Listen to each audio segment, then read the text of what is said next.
Hey, I never thought I'd be the kind of person to share something like this, but here we are. My name's Evan, I'm 32, and until recently, my life was pretty normal, if you count being treated like a walking ATM as normal. For over a decade, I was the family's golden goose, the financial safety net that kept everything afloat. I played along, convinced myself it was just how things were. But now, I know better. I grew up in a small town where success meant either taking over your dad's business or landing a union job that gave you decent benefits. My dad, Roy, worked construction his whole life, a hard-nosed guy with calloused hands, a bad back, and an endless supply of stories about how tough things used to be. Back in my day, he'd say between swigs of cheap whiskey, we didn't have all this computer crap making life easy. He wore his suffering like a badge of honor. My mom, Lorraine, worked part-time at a pharmacy, but mostly, she kept herself busy with gossip and daytime TV. She had this way of turning everything into a dramatic event, like her car needing an oil change became a crisis that required a family meeting. Then there was my younger brother, Nathan, who had been figuring things out for the past 12 years. He dropped out of college after a semester, spent a year trying to make it as a musician, then jumped into selling custom sneakers, and when that didn't work, he latched onto some get-rich-quick trading scheme. Through it all, he never held a real job for longer than 6 months. And me? I was the quiet kid, the one who stayed up late in the glow of a second-hand laptop, teaching myself to code while everyone else was out drinking or playing football. My high school didn't offer computer classes, so I had to scrape together knowledge from free online courses and forums. By the time I was 19, I had built a basic productivity app that brought in a little money, nothing crazy, but enough to make me realize there was a future in this. At 22, I landed a remote job as a developer for a tech company. No degree, no fancy credentials, just skill. By 25, I was making 6 figures. By 28, I was pulling in more than my dad had in his entire career. But none of that mattered to my family. To them, I was still just the kid who played on the computer all day. The first time I helped them financially, it felt good. Dad had lost his job, again, and they were struggling with mortgage payments. I figured, why not? I had the money, and they were my family. But what started as a one-time favor turned into something else entirely. 9 years.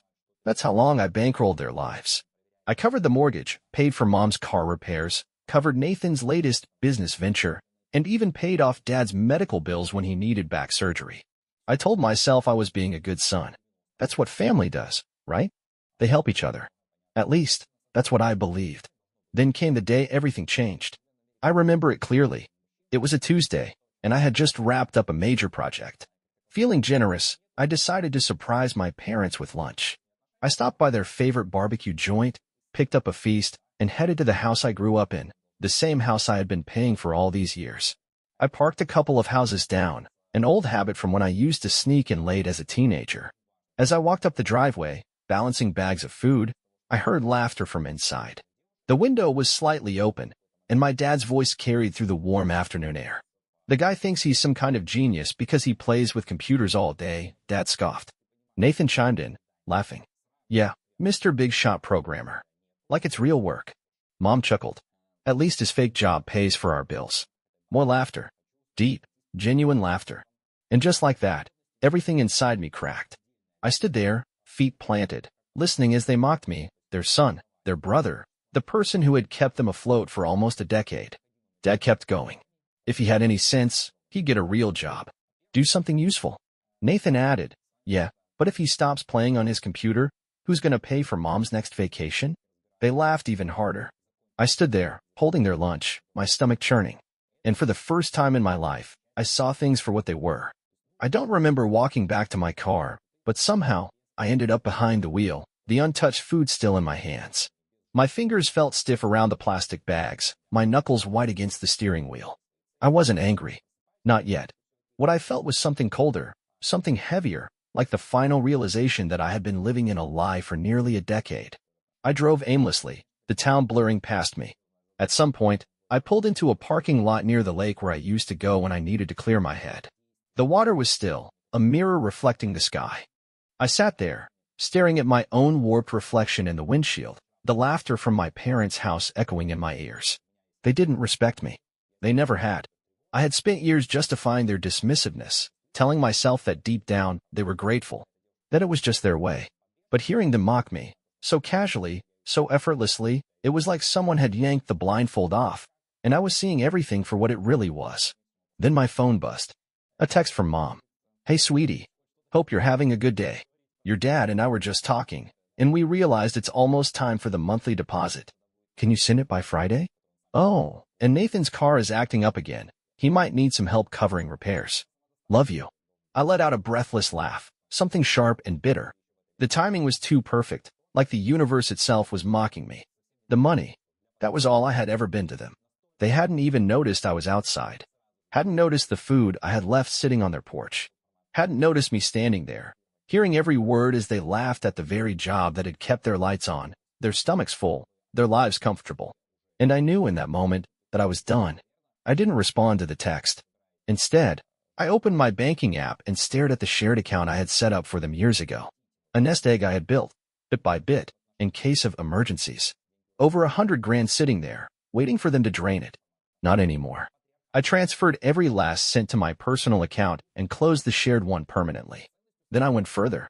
I went through every subscription, every bill, every payment linked to me. Mom's streaming services? Canceled. Nathan's gym membership? Gone. Dad's credit card that I had co-signed to get him a lower interest rate? Shut down. Their cell phone plans? Removed. One by one, I cut every financial tie. Then I blocked their numbers. All of them. For the first time in my life, I wasn't just walking away. I was locking the door behind me. But what I didn't expect was how fast the storm would come. The first 2 days were quiet. Almost eerily so. No calls. No messages. Nothing. I expected them to notice sooner, but I knew how they operated. They didn't check bank balances unless they were about to spend something.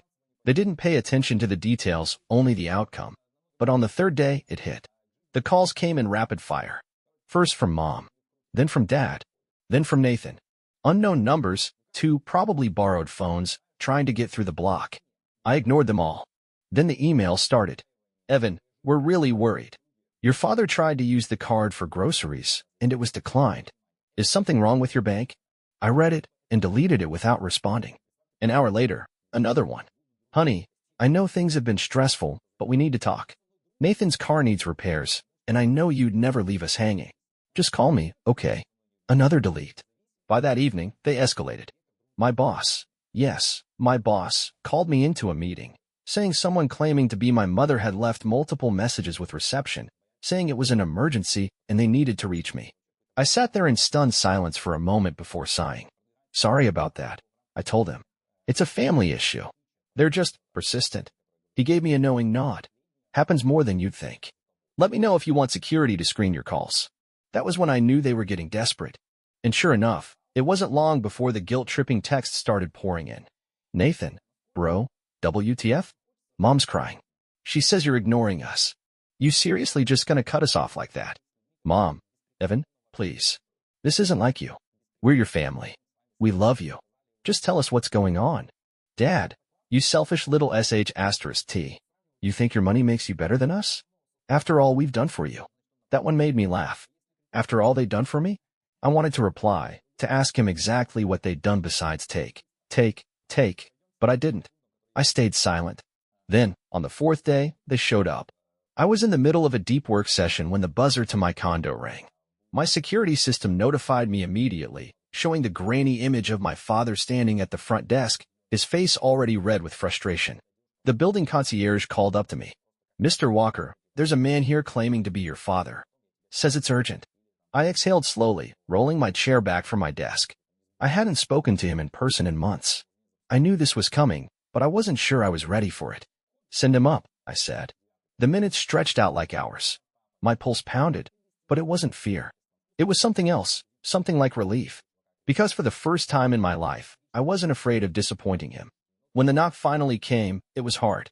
3 sharp, impatient raps against the wood. I stood, squared my shoulders, and opened the door. Dad pushed past me immediately, just like he always did. "What the hell is this, Evan?" he barked. "Your mother's a mess. Nathan's stranded without his car. And the bank just told us the family account is closed. What the f*** are you doing?" I shut the door behind him calmly, letting the silence stretch between us before I spoke. "I heard you, Dad," I said, my voice even. "At the house. The other day. His brows furrowed. What? I was outside. I heard you all laughing at me. At my job. At the money I make. At me. The color drained from his face. For the first time in my life, my father had no words. For the first time in my life, my father looked small. His chest rose and fell with shallow breaths, his mouth opening slightly before snapping shut. I had never seen him at a loss for words. I let the silence sit between us, stretching longer than it ever had before. You're being ridiculous, he finally muttered, shifting his weight from foot to foot. That was just joking around. Family messes with each other. It's not that deep. I almost laughed. Joking? I repeated. Is that what we're calling it? I folded my arms across my chest, tilting my head. Because it sounded like pure contempt to me. Dad shook his head, his jaw clenching. You're overreacting. We tease, sure, but that doesn't mean we don't appreciate what you do. I didn't let him finish. Appreciate? I asked, my voice calm. Too calm. Dad, I've paid for your mortgage, your medical bills, Mom's car, Nathan's endless string of failures. I've spent the last 9 years making sure you never had to feel an ounce of financial stress. And you know what? I never once heard a thank you. Not once. He scoffed, shaking his head. We're family. You don't thank family for helping out. That's just what family does.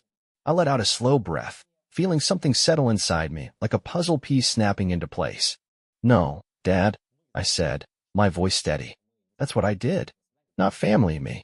And all I ever got in return was mockery. His face twisted, his hands curling into fists at his sides. Oh, so what? You think you're better than us now? No, I said simply. But I finally see things clearly. His nostrils flared. So that's it? You're just gonna cut us off? Abandon us? The sheer entitlement in his voice was almost laughable. I'm not abandoning anyone, I said. I'm just done being used. Dad took a step forward, pointing a thick finger at my chest. Listen to me, you selfish little sh*t. We raised you. We gave you everything. You wouldn't be where you were without us. I met his glare head on. You gave me a roof and food until I was 18. I repaid that debt 1,000 times over. I owed you nothing after that, but I still gave. And gave. And gave. And you kept taking. His breathing was getting heavier, his hands twitching like he wanted to punch something, like he used to when I was a kid, and respect meant keeping my mouth shut. I didn't move. What do you expect us to do, huh? He growled. We have bills. Nathan's got expenses. We're in the middle of refinancing the house. Sounds like a you problem. The words left my mouth before I even thought about them, and for the first time in my life, I saw fear in my father's eyes. Not anger. Not frustration. Fear. Because for the first time, he realized he had no control over me. For the first time, he knew the free ride was over, and he had no clue what to do next. You'll regret this, he hissed, his voice shaking. One day, you'll need us. And we won't be there. I actually smiled. Good, I said, opening the door. Now get the hell out of my house. His face burned red, but he knew. He knew. Without another word, he stormed out, slamming the door so hard the walls shook. And just like that, I was free. But I wasn't naive. I knew this wasn't over. The silence after he left was deafening. I stood there, staring at the closed door, waiting for the weight of guilt to settle over me. It never did. Instead, something else crept in, a strange sense of lightness, like I had finally let go of a burden I hadn't realized I was carrying. For the first time in years, my chest didn't feel tight. My shoulders didn't feel weighed down by obligation. But I knew my father well enough to know this wasn't the end. I spent the next few days reinforcing every wall I had put up. New security protocols for my condo. Changed every password. Called my bank to ensure no one could access my accounts but me. Even had a conversation with HR at work, just in case my parents tried another desperate attempt to contact me through my company. Then I waited. It didn't take long. On the third day, the storm hit again. This time, it wasn't my father, it was Nathan. His first email came at 2 a.m. Dude, what the F** is wrong with you? Mom is losing her mind, Dad's furious, and I'm literally stranded because my car broke down. You're really gonna do this? To us. I didn't reply. By noon, another one. Come on, man. This isn't you. You don't just turn your back on family. Just talk to Mom. At least let her explain. I ignored that one too. Then came the voicemail. Evan, man, I don't know what's going on in your head, but you're making a huge mistake. You think you're punishing us? You're just proving to everyone what a selfish, cold-hearted bastard you've become. You really think your money makes you better than us? You wouldn't be where you are without us. Without mom, without dad, without me. You're nothing without this family. And when you finally realize that, don't bother coming back, because we won't be here. I sat there, staring at my phone, his voice still ringing in my ears. And then, I did something I never thought I'd do. I laughed, not out of amusement, but because it was so predictable. I had spent 9 years funding their lives, and yet, they somehow still believed I was the one who needed them. The sheer delusion was almost impressive. But it wasn't until Mom tried to manipulate me that I realized just how far they were willing to go. That evening, as I was finishing up work, my phone buzzed with a text from an unknown number. I opened it, my stomach immediately twisting at the first words. "Evan, it's Mom. Please, baby, I know you're upset, but I need you to understand. We only joked about you because we thought you could handle it. We never meant to hurt you. You're our son, and we love you more than anything." I clenched my jaw, already expecting the "but" that was coming. "But sweetheart, you have to understand, we're struggling. Your father and I took out a loan last year to help Nathan get back on his feet, and now we're in trouble. If we don't make a payment this month, we could lose the house. I know you're angry, but we're desperate. Please, Evan, if you ever loved us, if you ever cared about this family, just one more time. That's all we're asking. One last favor." There it was. The real reason for the message. Not an apology. Not regret. Just another request for money. And that's when I made my decision. I typed out a reply, short and simple. "No, this was never about love. You don't love me. You love what I could provide. And now, that's gone. Good luck." I hit send, then blocked the number.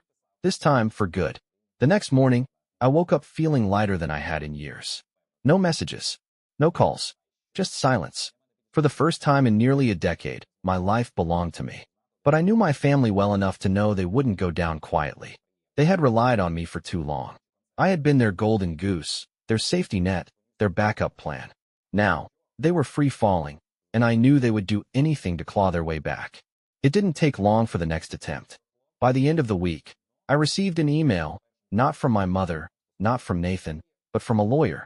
I almost laughed when I saw the subject line. Urgent, financial obligations regarding the Walker family. I opened it, already knowing what I'd find. A carefully worded demand, filled with legal jargon, making it sound like I had some kind of duty to continue supporting my family. They claimed I had set a precedent of financial assistance, and that my sudden withdrawal of support had put my parents in a financially precarious position. The best part? They had the audacity to suggest that I should honor the financial commitments I had made, as if supporting them had been some kind of contract. As if my entire existence revolved around making sure they never had to struggle. I leaned back in my chair, shaking my head. They actually thought they could lawyer their way into my wallet. I didn't bother responding. Instead, I forwarded the email to my own lawyer with a simple message, "Handle this." Less than 24 hours later, my lawyer responded. No legal basis. Empty threats. They have no case. I closed my laptop and exhaled. That was it. The last card they had to play. And they lost. After that, things finally went quiet. No more calls. No more emails. No more desperate attempts to guilt me into submission. For the first time in my life, I was truly free. And I took full advantage of it.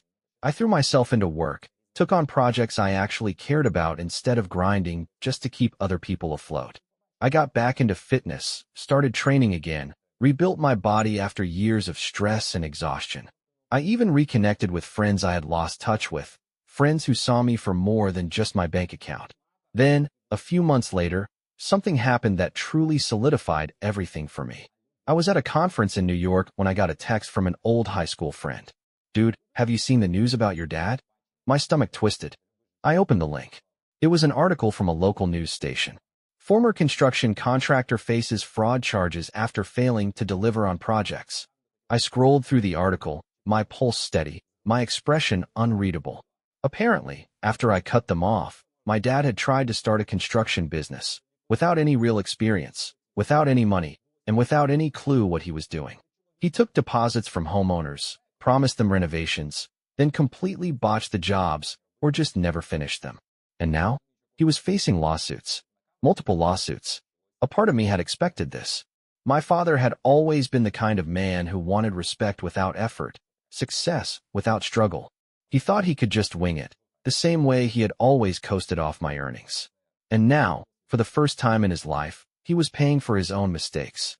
I stared at the screen, waiting for some kind of emotion to hit me: pity, anger, sadness. But there was nothing. Just closure. The final nail in the coffin of the life I had left behind. And I had never felt more at peace. Months passed, then a year, and life was better than I had ever imagined. I moved to a new city, one where no one knew me as the family bank account.